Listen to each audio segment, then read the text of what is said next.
Please welcome.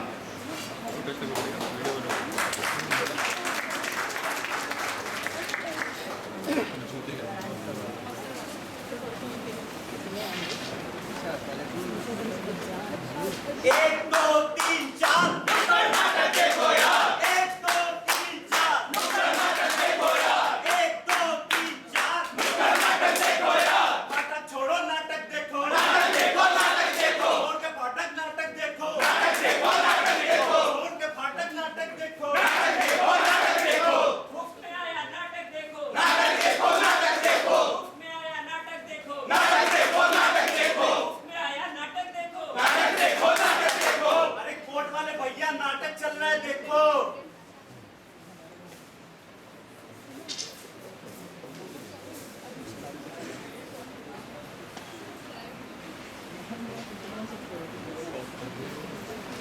दृश्य एक, धांडू का ढाबा। अरे दादू भाई एक चाय लगाना था। जी साहब बैठी बैठी लगाता हूँ।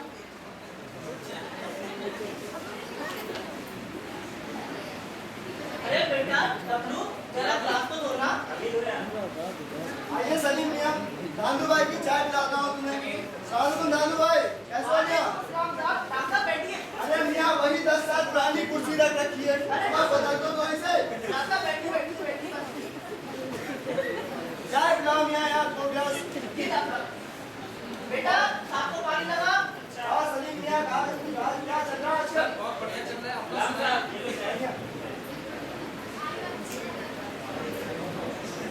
बिजनेस सही चल रहा है आपका? बस बहुत अच्छा चल रहा है। बस थोड़ा सा छोटा सा बिजनेस है लकड़ियों का, बहुत अच्छा चल रहा है।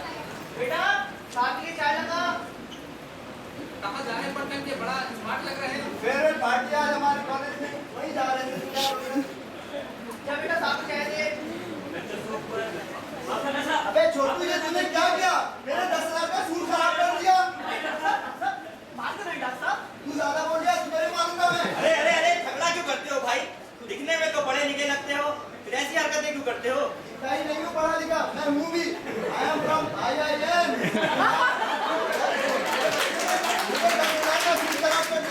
क्या बैठ के जाऊंगा मैं फेवरेट पार्टी में? अरे भाई है सब तो ठीक है, पर इस मासूम बच्चे को मारकर क्या मिलेगा? इसकी भला क्या गलती है? बताइए डॉक्टर बच्चे को मारने कोई गलती नहीं है बच्चे की। पर ठांडू तुम तो खामोश ही रहो। गलती भले ही बच्चे की ना हो, पर तुम्हारी जरूर है। आखिर जिन हाथों में कापी और किताब होने चाहिए थे, तुमने उन हाथों में बर्तन धोने का साबुन और गिलास पकड़ा दिया। डॉक्टर साहब मैं क्या करूं? इसकी माँ बहुत पहले मर गई थी। अब मैं इसे अपने साथ ही ले आता हूँ, जिससे ये थोड़ा काम भी सीख ले और इसका भविष्य आगे जाके बन जाए। क्या कहा भविष्य बन जाए? अरे ढाबे पर रहकर इसका भविष्य बनेगा या अंधकार में डूबेगा? तुम्हें अगर इसका भविष्य ही बनाना है तो इसे स्कूल क्यों नहीं भेजते?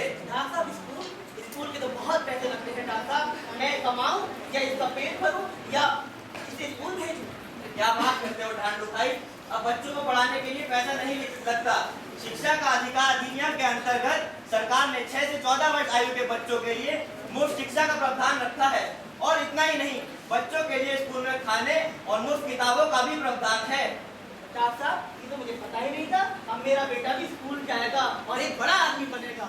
सुन सुन सुन बच्चों के 3 अधिकार, रोटी शिक्षा पूरा प्यार। बच्चों के 3 अधिकार, रोटी शिक्षा पूरा प्यार।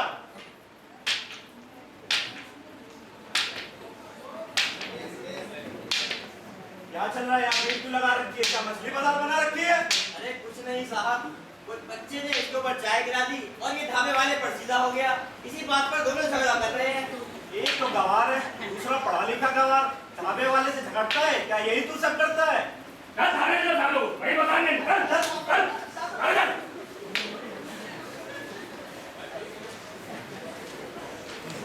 दृश्य 2, पुलिस चौकी।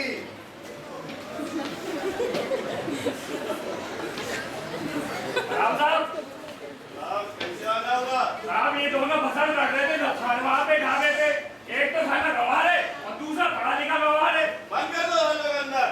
माफ करिए साहब, माफ करिए साहब। ये बात पढ़ेगा भी, अम्मा याद आ जाएगी। बंद कर दो।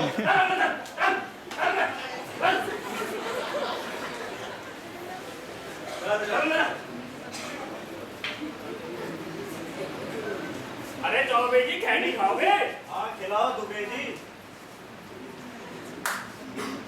इसका प्रोग्राम खराब हो गया। और सुनाओ चौबे जी, क्या हाल चाल है? क्या बताएं चौबे जी, महंगाई की मार है, सब परेशान है। सही बात। घरवाली को देर बनाना था पायल, लगता है कि इस महंगाई में नहीं बनवा पाऊंगा। अब पड़ेगा, अब उनकी गोद में चलेगा हमारा। अरे चौबे जी क्या बताएं, खाने में माल तो बहुत आता है, चढ़ावा भी बहुत चढ़ता है। सही है। लेकिन ये सब जो है दरोगा जी खा जाते। अरे क्या है? मेरे भाई को आप लोगों ने क्यों गिरफ्तार कर लिया है? कौन है तेरा भाई? ये तो बताइए, इसने क्या कर दिया है? तेरा भाई है कौन आखिर? वो है मेरे को जो सूट पहना हुआ जो है। पढ़ा लिखा गवार। ज्यादा पता मत बनाओ, अपने दारोगा जी से मिलाओ। चल अंदर चले जा, दरोगा जी बैठे। राम राम दारोगा जी। राम राम चौधरी, कैसे आना हुआ? अरे आप लोगों ने मेरे भाई को गिरफ्तार कर लिया है। कौन है तुम्हारा भाई? वो जो मासूम सा दिखता है वही है मेरा भाई। वो शक्ल से तो जोर लगता है, घर बाजार में झगड़ा कर रहा था, इसीलिए उठा लेना है उसको। अरे दारोगा जी वो बहुत नादान है, नासमझ है, कुछ लेने का मामला ही रफू दफा करे। पुलिस को रिश्वत देता है। तौबा तौबा दारोगा जी, रिश्वत बहुत बुरी चीज है। मैं तो बस भाभी और बच्चों के लिए मिठाई के लिए है। तो ऐसा बोलो ना।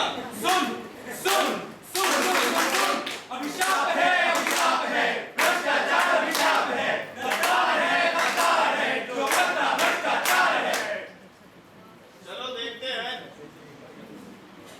अरे दूल्हे, जी साहब, जरा उस कोर्ट वाले को ले आना।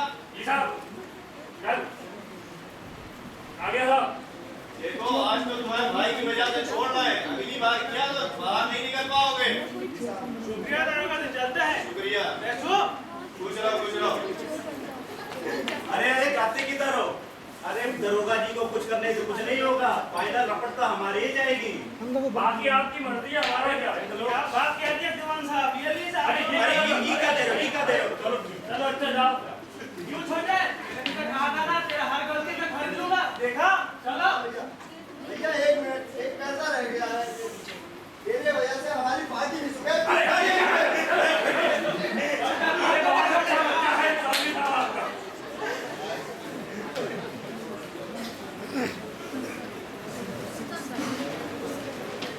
बेइज्जती, डांडू का घर।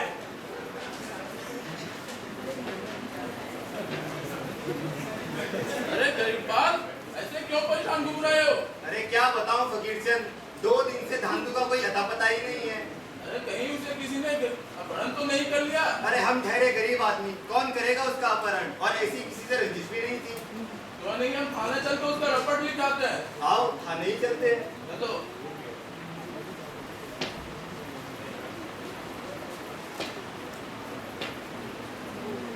राम राम साहब जी। क्या हुआ? साहब जी अपना दोस्त परसों दोपहर से गायब है, उसका फोन आता पता नहीं। क्या नाम था उसका? कुछ हुलिया हुलिया बताओ। अब डांडू नाम था उसका। क्या नाम था? डांडू। अच्छा, कुछ हुलिया बताओ उसका। साहब मुझे यूं है कि थोड़ा मोटा है और रंग से सावला है। अरे कौन फोटो वोटो है तो दिखाओ, ऐसे कैसे पहचानेंगे उसको? जी साहब एक फोटो है मेरे पास।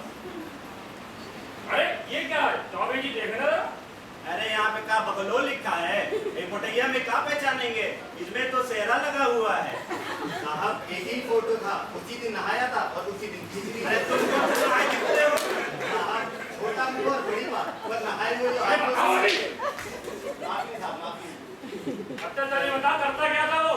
साहब गोराला फाटक के पास चाय का ढाबा है। कहाँ पे? गोराला फाटक के पास। अच्छा, अरे वही 2 दिन पकड़ के लेके आए थे। हाँ मुझे भी वही लग रहा है जो पकड़ के लेके आए। चल दरोगा जी के पास। दरोगा जी पास ले जाओ। तू क्या रहा है? दरोगा जी के पास समझाएगा? अभी जाए। ये बात थाना है तो बता देंगे।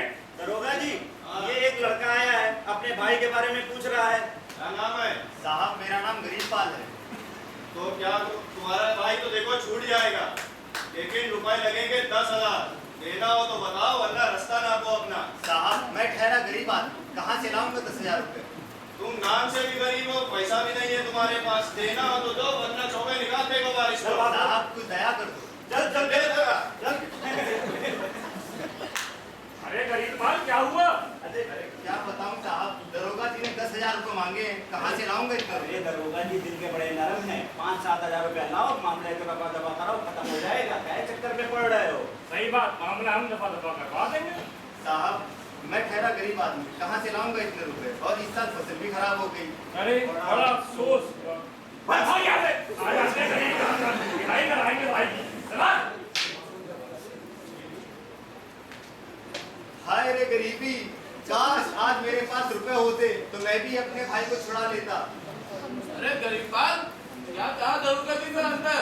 अरे दरोगा जी ने पूरे 10,000 रुपए मांगे हैं, कहाँ से लाऊंगा मैं इतने सारे रुपए? अरे हाँ यार, हमारे पास भी इतना पैसा नहीं है, खाने के लाले पड़े हैं, कहाँ से लाएंगे इतना पैसा? देखो फकीर चंद, मेरा तो अब दिमाग बिल्कुल काम नहीं कर रहा है। अब जो कुछ करना है तुम्हें ही करना है, तुम ही कोई तरकीब बताओ। अरे गरीबान, शहर से एक बाबूजी आए हुए। कौन बाप? अरे उनका नंबर बहुत सुना है, गांव के लोगों की मदद करते हैं, चलो उनके पास चलते हैं, दोनों समस्या का समाधान निकाले हम लोगों का। डूबते को तिनका ही सहारा, आओ उन्हीं के पास चलते हैं।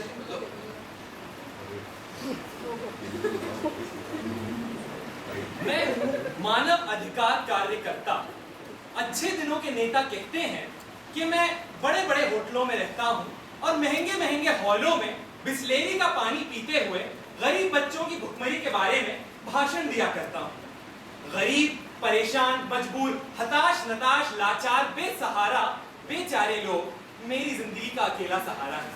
कहिए जनाब, क्या आप भी परेशान हैं? साहब, मैं बहुत परेशान हूँ। मेरे भाई को पुलिस उठा के ले गई। अरे फिर क्या हुआ? साहब, 2 दिन हो गए पुलिस उठा के ले गई और अब छुड़ाने के दरोगा साहब पूरे 10,000 रुपए मांग रहे हैं। काहे के 10,000 रुपए? तुम्हारे वकील ने क्या कहा? साहब, अगर वकील के पैसे होते तो मैं अपने भाई को छुड़ाना देता। अरे वकील का पैसे से क्या लेना देना? ये तो कानूनी तौर पर हर मुल्जिम का हक है कि उसका कोई वकील नेतृत्व, उसका कोई वकील हो। और तो और, अगर किसी मुल्जिम के पास वकील करने के पैसे ना हो तो सरकार खुद मुफ्त में उसे वकील मुहैया कराएगी। साहब, मैं ठहरा अनपढ़ आदमी, मैं ये सब कहाँ जानूंगा? तुम्हें नहीं पता तो क्या हुआ? ये तो पुलिस की जिम्मेदारी है कि मुल्जिम को अपने अधिकारों के बारे में आगाह कराए। चलो कचहरी चलते हैं। आइए साहब, वहीं चलते हैं। दृश्य 4, कचहरी।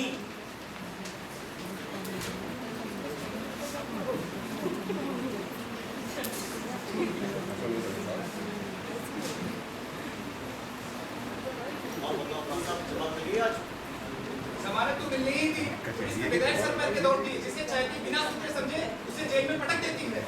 जय हिंद वकील साहब, इनकी समस्या है, 2 दिन पहले पुलिस इनके भाई को उठाकर ले गई और अब छोड़ने के लिए रिश्वत मांग रही है। हाँ भाई, क्या मामला है? साहब, मेरे भाई को पुलिस उठा के ले गई और अब पूरे 10,000 रुपए मांग रही है। लगता है पुलिस के पास यही काम रह गया है, पहले जेल के अंदर बंद करती है, पैसे हटती है। पूरा मामला बताओ। साहब, मेरा भाई बरौला फाटक के पास दुकान चाय का ढाबा खोलता है। पुलिस उसे वहीं परसों उठा के ले गई। परसों परसों ले गई थी, अब आ रहे हो, कहाँ थे अब तक? साहब, मुझे खुद नहीं पता था, लेकिन जब लापता की रपट दिखाने गया तो देखा मेरा भाई वहीं थाने में बंद है। क्या बात कर रहे हो? पुलिस की जिम्मेदारी होती है जब किसी मुल्जिम को गिरफ्तार करके ले जाए, उसके रिश्तेदार को या उसके दोस्त को इसके बारे में इत्तला करे कि क्यों ले गई और कहाँ ले गई है, और 24 घंटे के अंदर अंदर जज के सामने उसकी पेशी करे, वरना पूरी गिरफ्तारी गैरकानूनी हो जाती है। और तो और जमानत और वकील की प्रावधान के बारे में भी पुलिस की जिम्मेदारी है कि वो जो है बताए। साहब, मैं ठहरा गरीब आदमी, क्यों मुझे कोर्ट कचहरी के चक्कर में घसीट रहे हो? मुझे तो बस अपना भाई चाहिए। अरे तुम घबराते क्यों? असल फैसला तो मजिस्ट्रेट के सामने ही हो। अगर बिना सरपैर के गिरफ्तार हुआ होगा तो तुरंत रिहा हो जाएगा, वरना ये पुलिस वाले बंद रखेंगे और पैसे खाएंगे। वकील साहब, क्यों ना पुलिस चौकी चल के देख लें? आइए। दृश्य 5, पुलिस चौकी।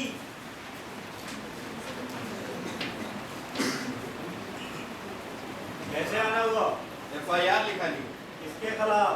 पुलिस के खिलाफ। पुलिस के खिलाफ क्या बात करते हो? पुलिस के खिलाफ अपहरण की FIR करा अरे क्या दिमाग खराब है तुम्हारा? पुलिस के खिलाफ FIR नहीं पाओगे अपहरण की? बिल्कुल, गैर कानूनी तौर पर गिरफ्तारी करना भी अपहरण ही होता है, इसलिए पुलिस के खिलाफ अपहरण की FIR। अरे नशे वशे में तो ना आए हो? चलो अभी दरोगा जी के पास ले चलते हैं, वही बताएंगे। हेलो, अरे वकील साहब, कैसे आना हुआ अब बताइए। आपके ये तमाशे चलते रहेंगे तो हमारा तो आना जाना लगा ही रहेगा। क्या मतलब? अब परसों तुम ढांडू को पकड़ लाए और उसे जेल में बंद कर रखा है। कौन डांडू? साहब, मेरा भाई डांडू। अच्छा, वो बीच बाजार झगड़ा कर रहा था, ऐसे लोग को बंद करना ही हमारा काम है। अच्छा, और 24 घंटे के अंदर मजिस्ट्रेट के सामने पेश कर वकील और जमानत का अधिकार बता। और उसकी गिरफ्तारी के बारे में उसके घर वालों को बताना। क्या ये तुम्हारा काम नहीं है? अरे छोड़िए वकील साहब, इनका काम तो बस इतना है कि लोगों को गिरफ्तार करें और फिर उनसे पैसे ऐंठें। ऐसा लगता है कचहरी तो इन्होंने अपने घर पे ही खोल रखी है। ऐसा है, जमानत करवानी है तो कोर्ट जाओ, बेल लेके आओ, तब छूटेगा, इसे नहीं छोड़ेंगे। कोर्ट तो अब हम तुम्हारे खिलाफ जाएंगे और तुम्हारी नौकरी जाएगी। कंप्लेंट की कॉपी दिखाओ ढांडू और उसका अरेस्ट मेमो मंगवाओ। चौबे, कहाँ दरोगा जी, कहाँ हो गया? कंप्लेंट कॉपी लेकर के आओ। अरे दरोगा जी इधर आइए। अरे रपट कहाँ लिखी है, बल्कि पैसे की मांग की है। अगर रपट लिखते तो 24 घंटे के अंदर मजिस्ट्रेट के सामने पेश करना होता है और वो वहाँ से रिहा हो जाता है और फिर पैसा कहाँ से आता? तो सही में रपट ना बनाइएगा। क्या झूठ बोल रहे हैं अब? चलो देखते हैं मामले को। अरे दुबे, जी साहब। वो ढाबे वाले को ले आना जो जी बच्चा साहब। मार रहा है अंदर। चल, का खाना बनाया हुआ है। अब आ गया। यहाँ तुमको रिहा करते हैं साहब के कहने पे। अरे ढांडू, अरे गरीब बाल, सिर्फ खाना और पैसा कमाना ही जिंदगी नहीं होती, बल्कि अपने अधिकारों को जानना और अपनी आजादियों को पहचानना जिंदगी का एक अहम हिस्सा होता है। और इसी से एक खुशहाल समाज भी बनता है। और तुम लोगों के खिलाफ तो हम कोर्ट जाएंगे और नौकरी भी जब्त अरे जागो नागरिक जागो, अपना हक खुद मांगो। जागो नागरिक जागो। अपना हक खुद मांगो। पुलिस, शासन और प्रशासन, इनका वजूद इसीलिए हुआ है ताकि नागरिकों के अधिकार की हिफाजत की जा सके। मगर बदकिस्मती से अक्सर हमारे रक्षक ही हमारे भक्षक बन जाते हैं और ऐसी स्थिति में एक नागरिक के पास केवल एक ही हथियार बचता है और वो है जागरूकता। इसीलिए हम कहते हैं जागो नागरिक जागो, अपना हक खुद